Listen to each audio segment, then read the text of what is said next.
Apakah benar ini dengan Mbak Risa? Yesus, dengan saya sendiri. Perkenalkan, saya perawat Wulan, perawat yang bertugas pada hari ini. Mbak bisa memanggil saya Wulan saja. Mbak biasanya suka dipanggil apa? Saya biasa dipanggil Risa, Sus. Senang bertemu dengan Mbak Risa. Mbak Risa, bagaimana perasaannya pagi ini? Pagi ini ya begitulah, Sus, rasanya campur aduk banget. Saya perhatikan Mbak Risa tampak sedikit gelisah ya. Tangan Mbak Risa juga sering mengusap-ngusap. Apakah ada sesuatu yang mengganggu pikiran Mbak Risa hari ini? Ya, Sus, saya merasa cemas dan gelisah menjelang sidang akhir ini. Oh begitu, saya memahami perasaan Mbak Risa. Sidang akhir memang bisa menjadi beban pikiran yang cukup berat.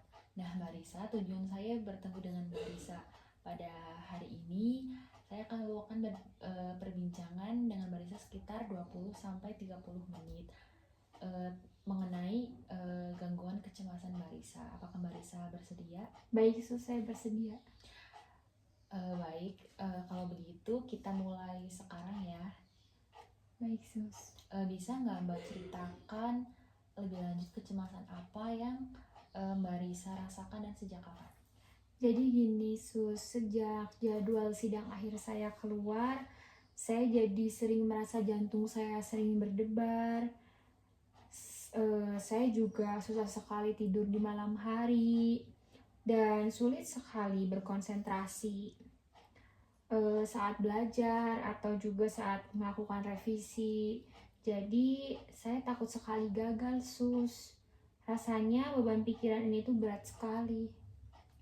Saya mengerti Marisa, perasaan seperti jantung berdebar, susah tidur, dan sulit konsentrasi itu memang tanda-tanda umum dari kecemasan. Jadi ini normal ya, Sus? Ini merupakan hal yang normal Marisa, tapi jika berlebihan bisa sangat mengganggu.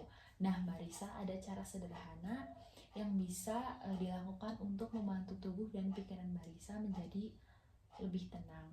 Kita akan belajar teknik relaksasi pernapasan dalam dengan metode 4-7-8. Apakah Mbak Risa pernah mencoba atau pernah mendengar sebelumnya? Belum pernah, Sus. Baik, saya akan ajarkan teknik ini. Teknik ini sangat efektif untuk menenangkan sistem saraf kita. Caranya mudah. Mbak Risa bisa tarik nafas dalam-dalam melalui hidung selama 4 detik, lalu tahan nafas selama 7 detik, dan hembuskan perlahan melalui mulut selama 8 detik. Saat menghembuskan nafas, bayangkan semua ketegangan dan kecemasan keluar dari tubuh Mbak Risa. Oh, begitu ya, Sus.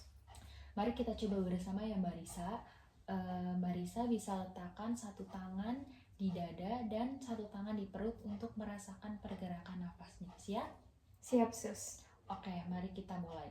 Tarik nafas dalam dari hidung. 1, 2, 3, 4. Tarik nafas. 1, 2, 3, 4, 5, 6, 7. Hembuskan perlahan dari mulut. 1, 2, 3, 4, 5, 6, 7, 8. Nah, bagus sekali Mbak Risa. Bagaimana perasaan Mbak Risa setelah melakukan latihan ini? Rasanya sedikit lebih tenang, Sus. Tadi pas narik nafas juga saya fokus ke hitungannya, Sus. Jadi pikiran saya tidak terlalu kemana-mana. Harap Mbak Risa bisa merasakan perbedaan nafas sebelum dan sesudah latihan ini. Iya, Sus, rasanya nafas saya jadi lebih panjang dan tidak terlalu cepat. Nah Mbak Risa, saya menyarankan Mbak Risa untuk melakukan teknik pernafasan ini di rumah secara mandiri minimal 3 kali sehari, atau kapanpun Mbak Risa merasa cemas atau gelisah. Misalnya saat bangun tidur, sebelum belajar dilakukan, semakin mudah Mbak Risa untuk mengendalikan kecemasannya. Mbak Risa, kita sudah selesai untuk sesi hari ini. Bagaimana perasaan Mbak Risa sekarang setelah kita berbincang dan berlatih pernafasan? Lebih baik, Sus. Saya merasa sedikit lebih lega dan tahu apa yang harus saya lakukan kalau saya nantinya cemas lagi.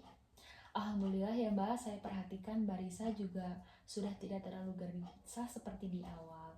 Nafasnya juga terlihat lebih teratur dan kontak mata Mbak Risa sudah lebih baik. Itu pertanda baik ya Mbak Risa. Nah Mbak Risa, saya ingin bertemu lagi lusa di jam yang sama untuk melihat bagaimana perkembangan Mbak Risa dan apakah Mbak Risa sudah rutin melakukan latihan pernafasan ini. Kita juga bisa membahas strategi lain jika diperlukan. Apakah Mbak Risa setuju? Setuju Sus, terima kasih banyak Sus. Sama-sama Mbak Risa, tetap semangat ya untuk sidang akhirnya. Jangan ragu untuk menghubungi saya jika ada hal yang ingin ditanyakan. Sampai jumpa lusa. Sampai jumpa Sus.